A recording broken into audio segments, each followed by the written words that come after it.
Bismillahir Rahmanir Rahim. Alhamdulillahi hamd shakirin wa salatu wa salamu ala sayyidil mursaleen. What we observed today was a practical and a tutorial for those wannabe debaters regarding how not to debate. In fact, the scholars in the past would write books regarding how not to do something. And if anyone wants to debate a fellow Muslim, there are certain guidelines and rules which the scholars have set out, like Arabic grammar. When we read Arabic text, there are guidelines and rules which the ulama have set out. Likewise, in debating, ulama have set out rules and guidelines of how to debate when Muslims debate one another.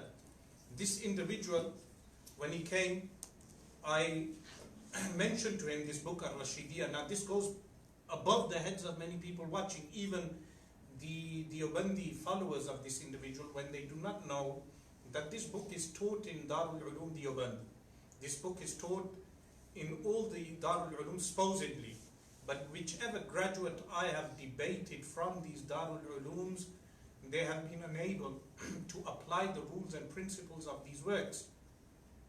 Abu Layth from Birmingham was totally unfamiliar, supposedly a graduate mufti from a Deobandi institute, totally ignorant of the rules of debating.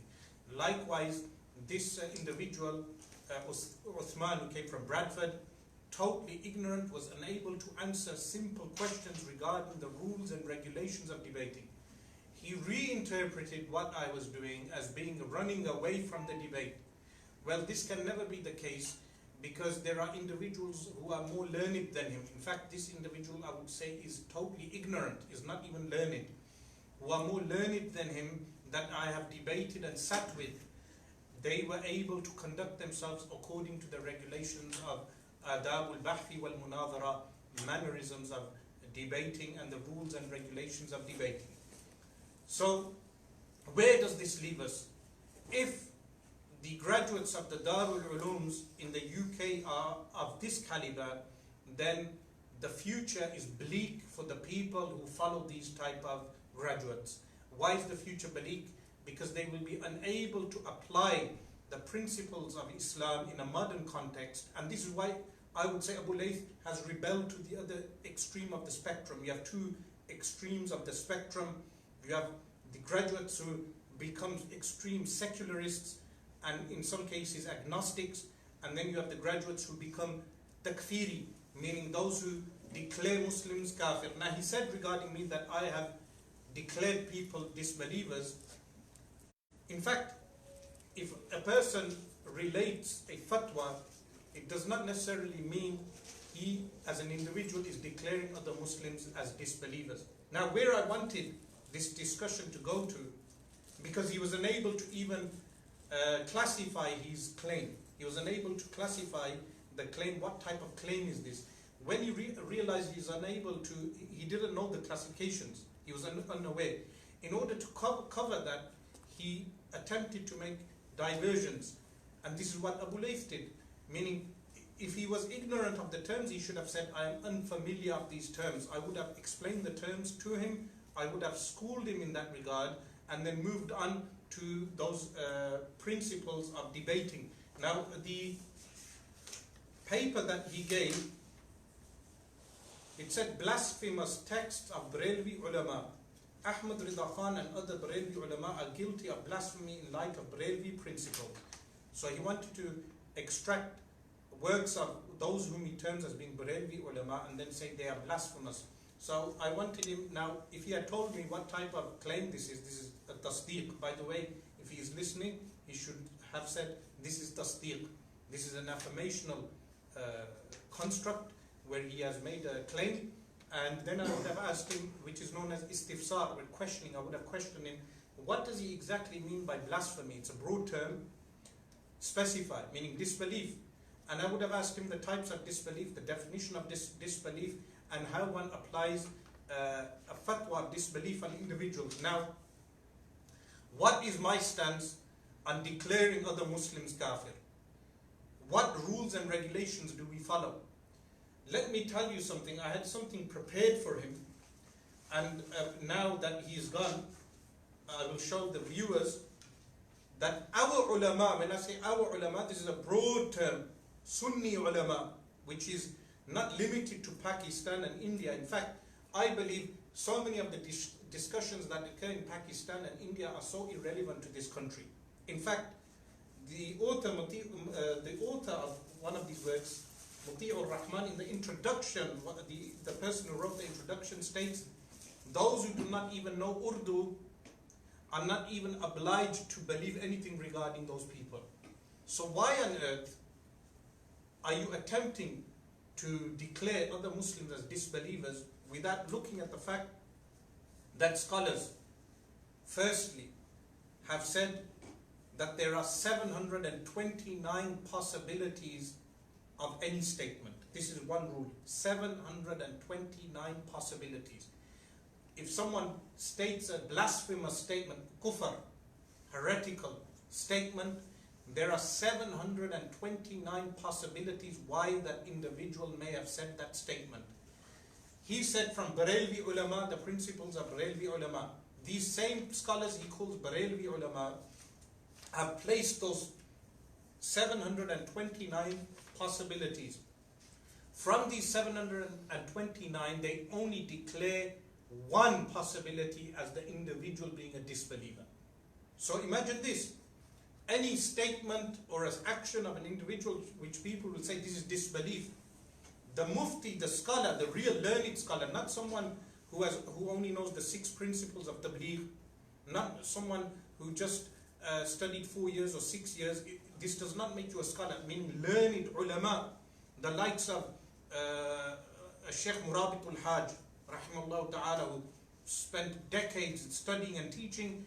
These learned ulama will look at the 729 possibilities of the individual.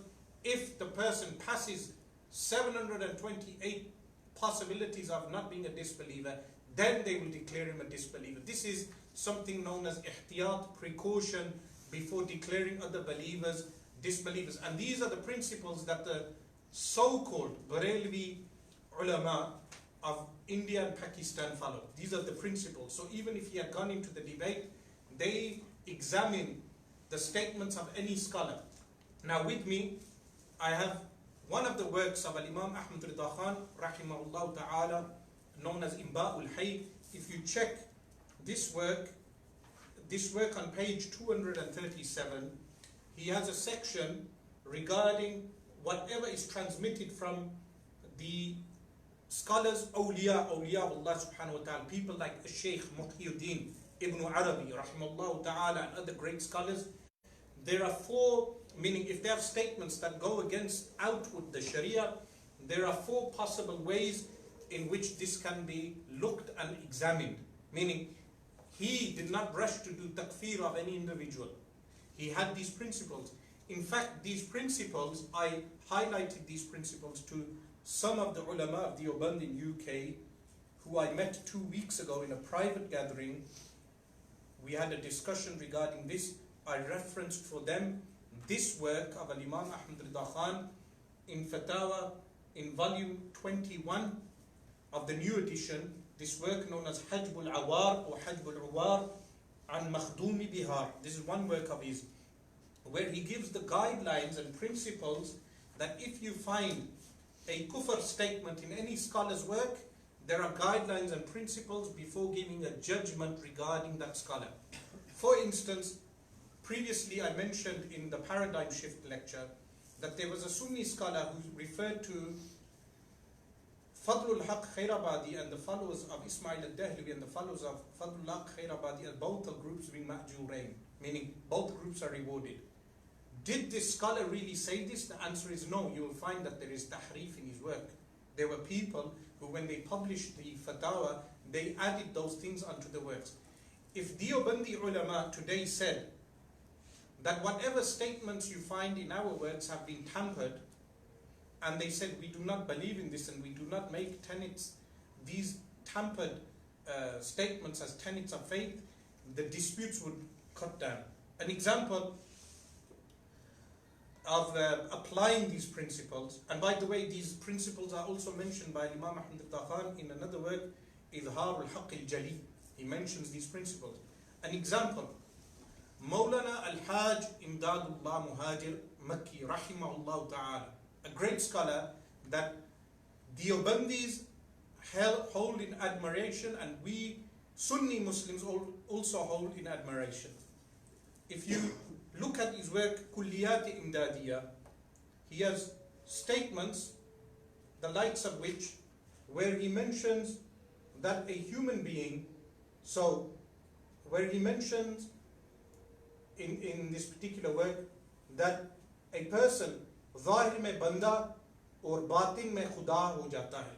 Now even you can look at the context, this is by the way in Kulliyat Imdadiyah page 26, that a person can reach such a state where outwardly he is a human, inwardly he is God Almighty. Now this statement, when this statement is brought to a scholar, and the so-called Barelvi learned scholars, when I say Barelvi, remember I do not mean people who wear jingles on their legs and dance around graves and do prostration to graves and commit bid'ah and all these acts of bid'ah and innovation. No, I mean what they are calling so-called Barelvi ulama are in fact Sunni ulama.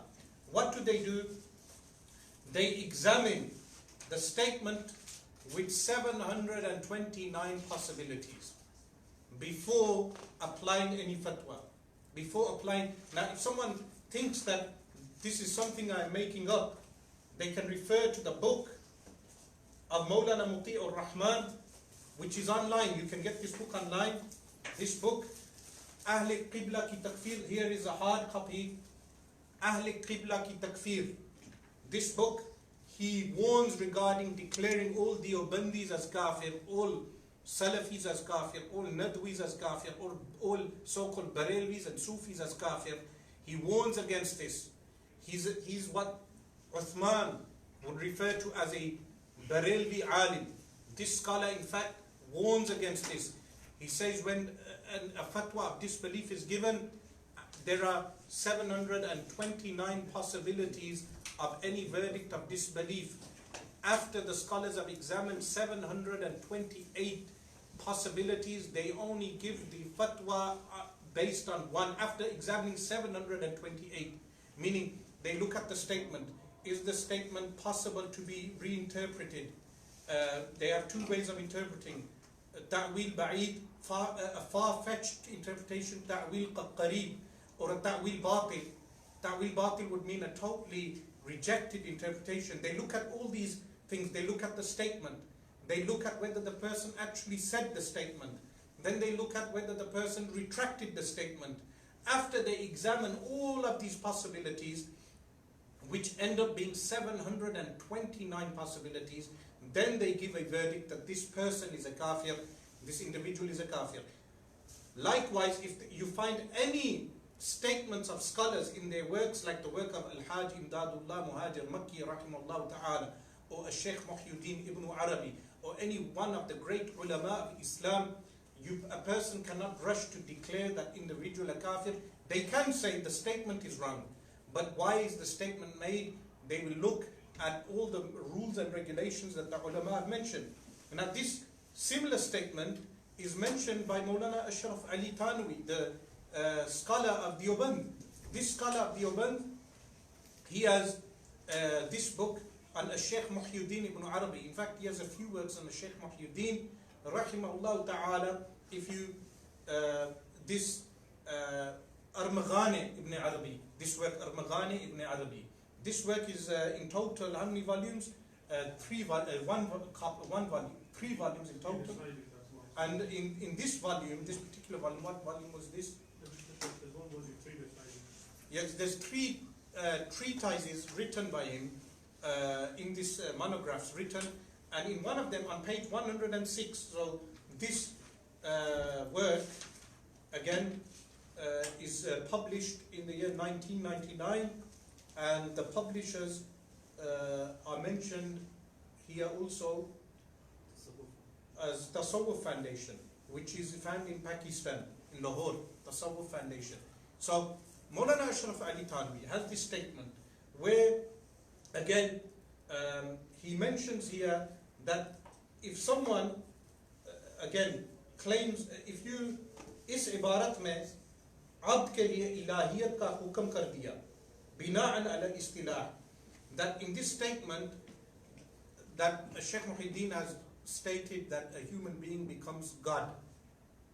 Yes, but then Ashraf Ali Thanwi states that this is bina'an ala istilah, a jargon used by the Sufis, and he makes an interpretation for Shaykh Muhyiddin. Would we declare Maulana Ashraf Ali Thanwi a disbeliever just because we found this statement in his book? Meaning there are numerous types of statements like this found in many works of many scholars, like I mentioned the work of Al-Hajj Imdadullah Muhajir Makki rahimahullah ta'ala. But what will the scholar do? A real scholar, not a so-called graduate of Darul Ulum Bari, who is unable to even know the basic definitions of Ilm al-Munadhara. And let this be a warning to anyone who challenges in the future, that if you challenge me specifically, Muslims, and again note, I am not declaring him a kafir, because when I asked him, are you mani', these are technical terms. I know many people get lost and they think Shaykh Asrar is being too technical, because I am not playing up to the audience. I'm not entertaining the audience. I was being sincere with the brother. I was asking him, in this claim of yours, are you mani' or mu'allil? When he realized he is unable to answer this, he said, are you Muslim? He asked me, are you Muslim? Now, of course, he knows I am a Muslim, but any statements of any scholar that you find in any work, even if you may condemn the statement, it is not easy to declare the scholar who has written down the statement as a kafir. Waliyadu billah. You would have to look at 729 possibilities. Likewise, I always advise my students to read Usul al-Takfir of Pir Muhammad Chishti. You have a copy. This work, again, Usul al-Takfir, this is a work which was recommended to me many years ago by Maulana Muhammad Naveed Jamil, who is also present. And this work, Usul al-Takfir, which is nearly 500 pages long, by Pir Muhammad Chishti, again a so-called Barelvi scholar. He warns regarding takfir and people declaring. Today we have such a situation that a person attends a wedding of a person who happens to be a part of Tabligh Jamaat, Jama'atul Tabligh. Some people will go and declare the people who attended the wedding as being kafir. They will say your nikah is broken.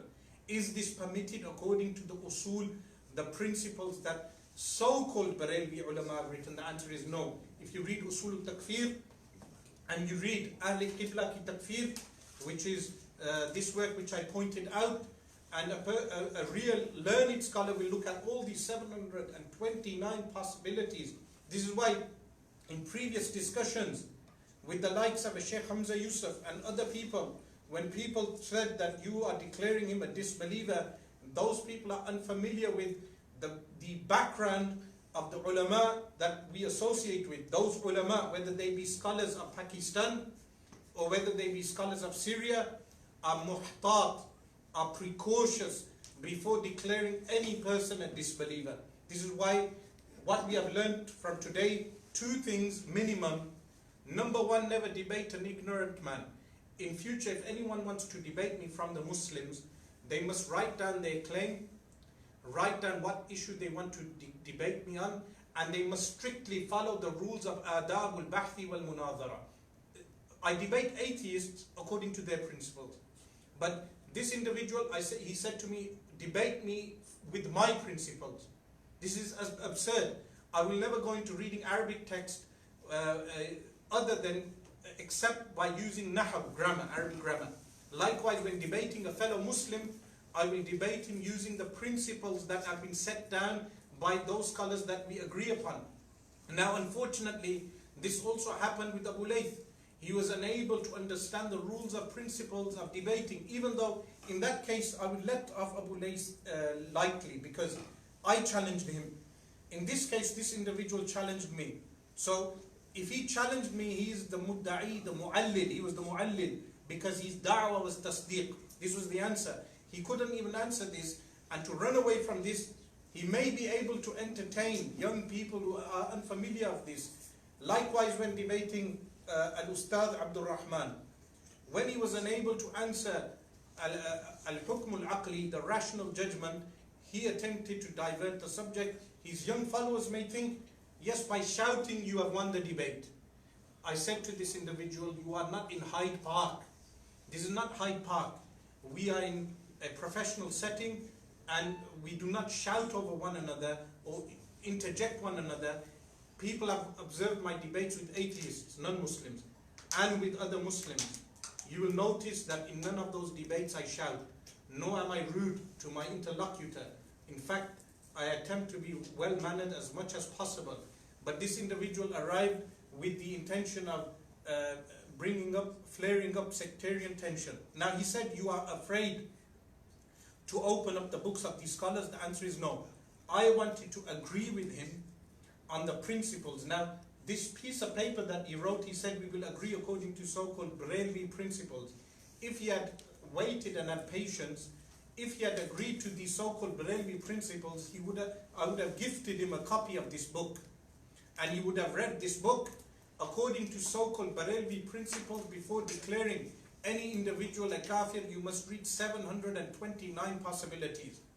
Especially if you read the statements of people who are pious, awliya of Allah subhanahu wa ta'ala, the likes of Shaykh Muhyiddin ibn Arabi. Al-Imam Ahmad al-Khan mentions 4 principles in Imba'ul Hayy, but in other words, Hajb al-Awad, he mentions the broader principles regarding those ulama. So he uses the word fraternity. So for argument's sake, I will say our fraternity is not quick to declare anyone a disbeliever. Now, the question they will say is regarding Husam al-Haramain, the fatwa of Imam Ahmad al-Khan regarding the 4 Deobandi elders. If he wanted to re-examine Husam al-Haramain, he should re-examine Husam al-Haramain in light of the 729 possibilities. If Husam al-Haramain does not fit into the one possibility of kufr, then if he can say that it fits into the other 728, then that is for him to prove so and write something academic. So at this onset, I will leave this issue and I will invite the ulama of Deoband in the UK how to go ahead and resolve these sectarian issues. Firstly, the way to resolve these sectarian issues is that they should read this literature first, the likes of Ahli Qibla ki Takfir, Hajb al-Awar, and the principles set in Imba'ul Hayy, as well as the work Usul al-Takfir of Pir Muhammad Tishti. Read these works, meaning read the works of your opponent. Then sit down with the ulama who affirm Husam al-Haramain. Sit down with them, and this is what I proposed initially, because the person, Uthman, he removed his initial video. In that video he said the likes of Maulana Yasir al-Hanafi and others are involved, and in fact they are not involved. Maulana Yasir al-Hanafi is not involved with this Maulana Uthman. I will still attempt to be respectful and not lose my temper. He is not involved in this mannerism of debating. What they should do is sit with us in private and discuss these issues until we come to some point of agreement in accordance with the usul. Because look, we have Al-Quran al-Kareem, the Sunnah of the Messenger of Allah sallallahu alaihi wasallam, we have Ijma' and we have Qiyas. These are 4 principles we all agree on. Meaning, the graduates of Darul Ulum Deoband agree with us on these 4 principles. We agree on these principles. Therefore, we should sit down and discuss these issues.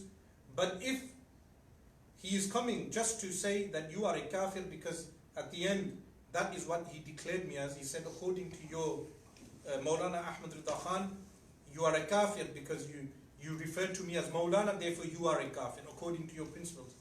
That fatwa that he was attempting to quote, again, would have a broader context, an application, an understanding of the distinction between luzum al-kufr and iltizam al-kufr, and what type of application that fatwa actually has. But this individual was not willing to sit down in an academic fashion and discuss that. In fact, he came here in order to declare Barelvi ulama as being kafir and declare me as a kafir and all the followers of this so-called Barelvi movement as being kafir.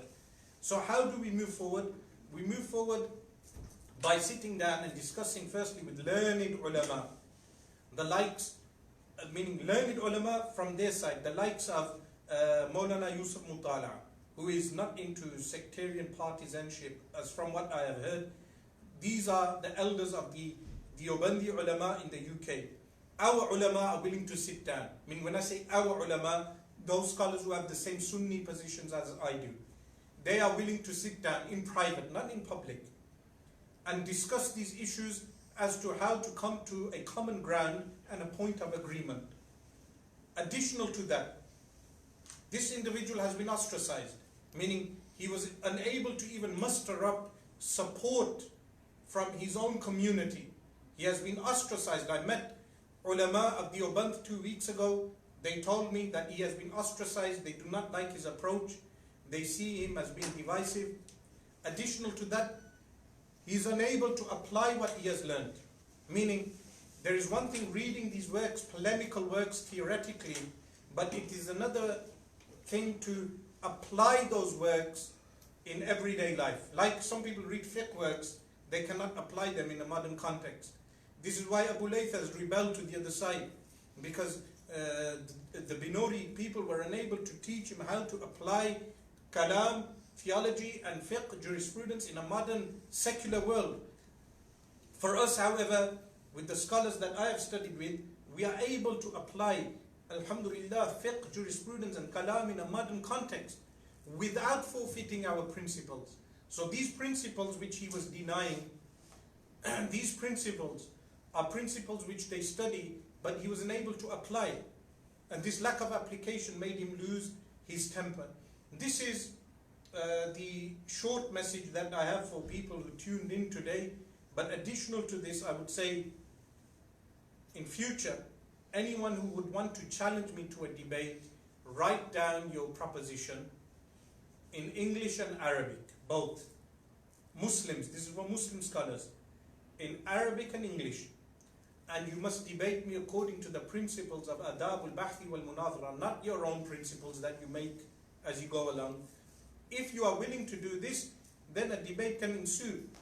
If I believe the debate is fruitful, I will accept. Likewise, this is also a lesson to those who want to fuel the sectarianism by just simply declaring other Muslims as being kafir. We ask Allah subhanahu wa ta'ala to guide this brother Uthman and all the people who came with him.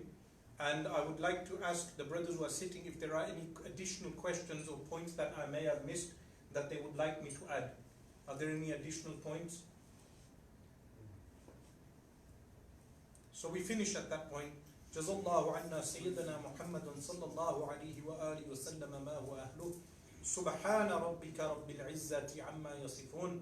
Wa salamun ala al-mursaleen walhamdulillahi rabbil alamin.